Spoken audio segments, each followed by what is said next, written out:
Sahabat yang dikasihi oleh Tuhan Yesus Kristus, mari sekarang ini kita berdoa. Kami mempersiapkan diri mendengar kebenaran firman-Mu, nyatakanlah kebenaran sabda-Mu kepada kami. Kami mohon dalam nama Bapa, Putra, dan Roh Kudus. Amin. Sabda Tuhan terambil dari kitab Efesus pasal yang ketiga ayat yang ke Efesus 4, maaf ya, Efesus 4 ayat yang ke-13. Sampai kita semua telah mencapai kesatuan iman dan pengetahuan yang benar tentang anak Allah, kedewasaan penuh dan tingkat pertumbuhan yang sesuai dengan kepenuhan Kristus. Sahabat yang dikasihi oleh Tuhan Yesus Kristus, bicara soal tujuan itu sesuatu yang sangat penting. Karena tujuan itu membuat kita jadi tahu kemana harus melangkah.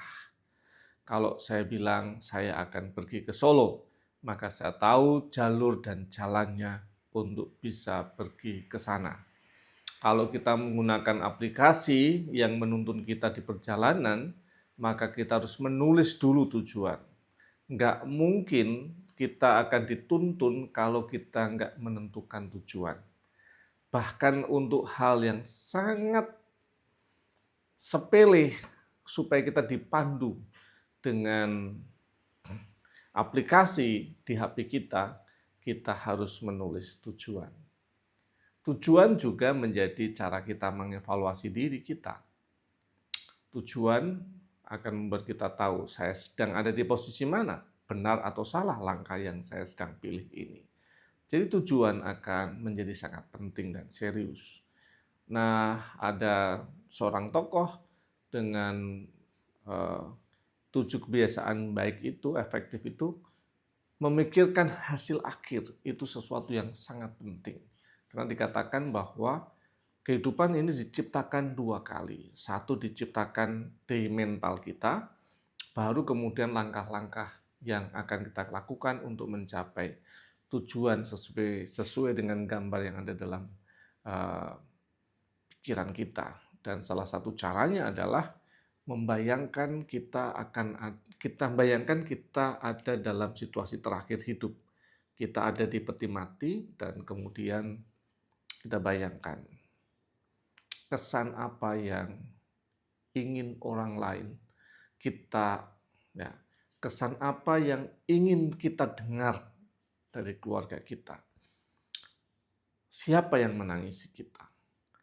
Kesan apa yang ingin kita bangun sepanjang hidup supaya ujung dari kehidupan kita mendengar itu diucapkan oleh orang yang berjumpa di peti mati kita. Itu salah satu cara. Nah, sekarang pertanyaannya adalah, kalau tujuan penting, tujuan hidup kita dalam kerangka relasi kita dengan Tuhan itu apa?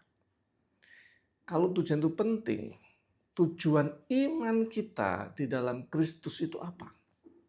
Nah, teks kita menunjukkan bahwa prosesnya akan bertumbuh dari waktu ke waktu.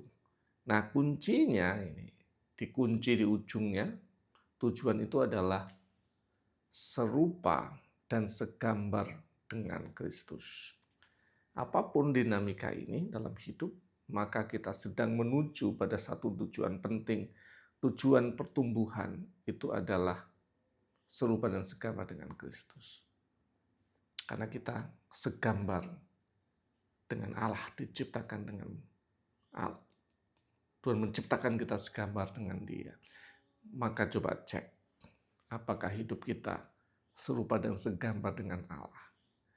Sekarang pertanyaan muncul lagi kan, yang dimaksudkan serupa dan segambar dengan Allah itu kayak apa? Itu kan sederhana saja kalau saya mengusulkan. Kalau saya harus mengambil keputusan, kalau saya harus bertindak, saya bayangkan, Kristus kalau jadi saya akan ngapain? Kalau Kristus jadi saya, Dia akan bertindak apa? Kristus akan berkata apa? Kristus akan melakukan apa, maka itu yang saya lakukan. Maka itu yang saya ucapkan. Maka itu yang saya kerjakan. Serupa dan segambar dengan Kristus. Bayangin, dalam kehidupan kita, dalam posisi kita, kalau Kristus jadi saya, dia ngapain? Itu yang saya ikuti. Itu arah perkembangan dan pertumbuhan kita. Itu yang akan menjadi pertanggungjawaban kita. Karena setiap bagian punya pertanggungjawabannya. Tanaman ini, kita nggak akan pernah cari buahnya. Kita nggak akan pernah cari bunganya. Karena dia memberikan makna karena daunnya. Anggrek, kita akan cari bunganya. Kita nggak akan cari buahnya. Kalau mangga, kita cari buahnya.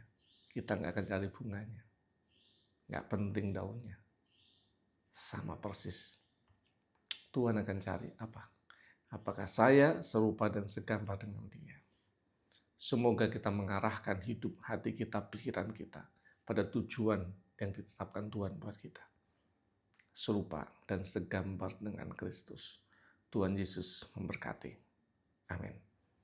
Mari kita berdoa. Bapa kami yang di surga, dikuduskanlah namamu, datanglah kerajaanmu, jadilah kehendak-Mu di bumi seperti di surga. Berikanlah kami pada hari ini makanan kami yang secukupnya.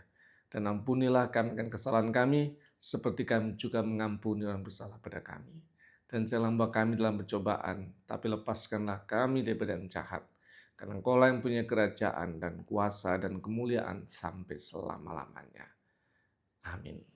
Tuhan menuntun menolong hidupmu sekarang ini sampai selama-lamanya. Dalam nama Bapa, Putra, dan Roh Kudus.